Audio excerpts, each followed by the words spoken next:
सीने से लगाकर कहा करती थी माँ मुझको, तू लाल है ना सता मुझको। पछताएगा एक दिन जब मैं चली जाऊंगी, ना चाहते हुए भी अकेला छोड़ जाऊंगी।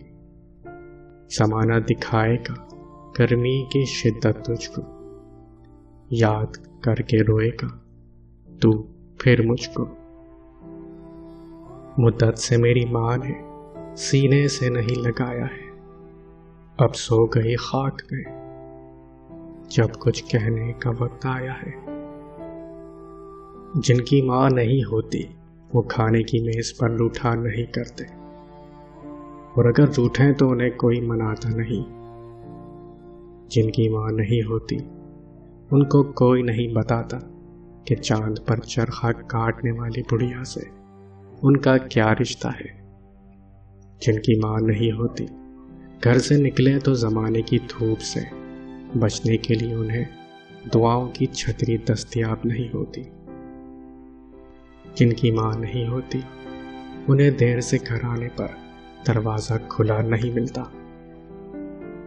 हमारी माएँ जब बूढ़ी हो जाती हैं तो उनके जोड़ क्यों दर्द करते हैं। जब औरत हामिला होती है तो बच्चे की नाभ से एक नाली माँ के जिस्म के साथ जोड़ दी जाती है, जिससे वो अपनी खुराक लेता है। अगर माँ मुतवाज़न खुराक ना भी ले तो उस नाली के ज़रिए बच्चा माँ की हड्डियों और जोड़ों से नमकियात खींचकर अपनी ज़रूरियात पूरी कर लेता है, और माँ की हड्डियाँ और जोड़ कमज़ोर हो जाते हैं और वो बुढ़ापे में शदीद तकलीफ़ का बाइस बनते हैं। और हम में से अक्सर औलाद फिर भी कहती है कि आपने हमारे लिए किया ही क्या है।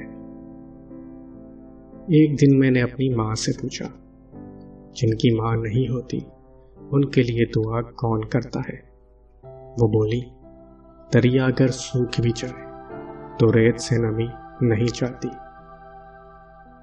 जिंदगी में बस इतनी ही दुआ मांग लेना, कोई घर माँ के बगैर ना हो और कोई माँ घर के बगैर ना हो।